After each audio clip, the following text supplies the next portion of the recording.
Monsieur Pierre Vatin.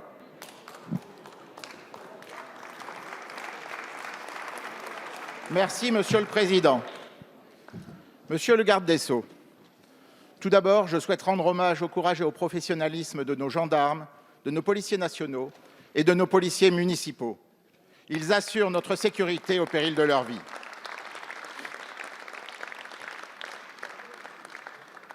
La récente attaque d'une policière à La Chapelle-sur-Erdre a, encore une fois, ému les Français.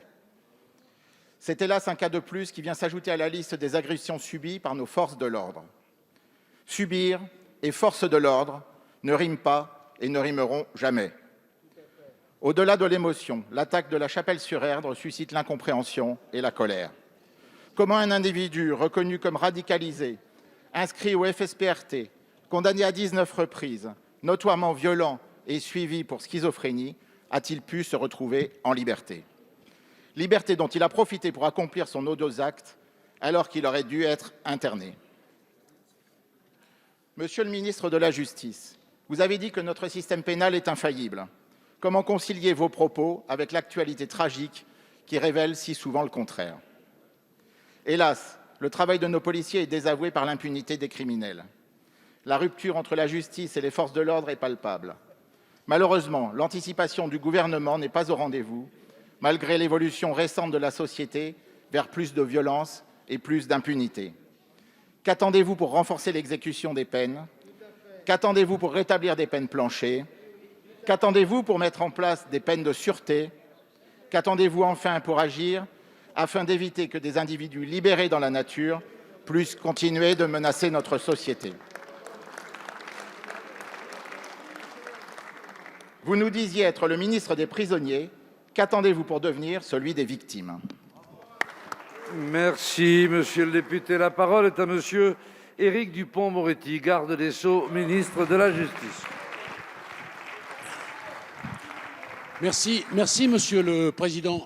Monsieur le député Vatin, d'abord, je n'ai jamais dit, contrairement à ce que vous répétez à l'envi, que j'étais le ministre des détenus. J'ai dit que j'étais, entre autres, le ministre des détenus, mais vous êtes le perroquet d'une députée qui est plus à droite que vous.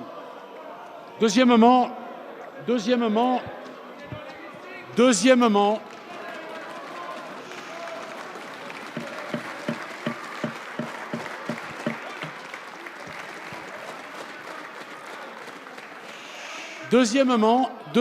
sur la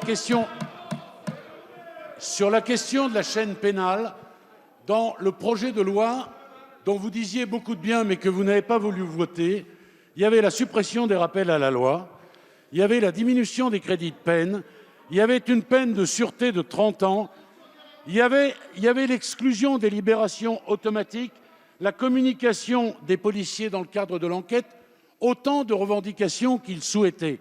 J'ai pris par ailleurs des instructions dès le 4 novembre 2020 pour accélérer les processus au parquet et pour être plus ferme. Il nous reste un certain nombre de choses qui sont en cours d'élaboration, un référent parquet que la police appelle de ses vœux, des réunions régulières entre la police et la justice et à l'École nationale de la magistrature, je souhaite que l'on appréhende davantage le travail et la difficulté des policiers. Je vais vous donner quelques chiffres, monsieur le député Vatin. Ce sont les chiffres du mois de mai. Ils sont effrayants, je vous le concède. 41 crimes de sang en mai. Mais c'était en mai 2010. Voyez-vous, l'heure pour vous est au reproche, elle n'est pas au regret, monsieur le député.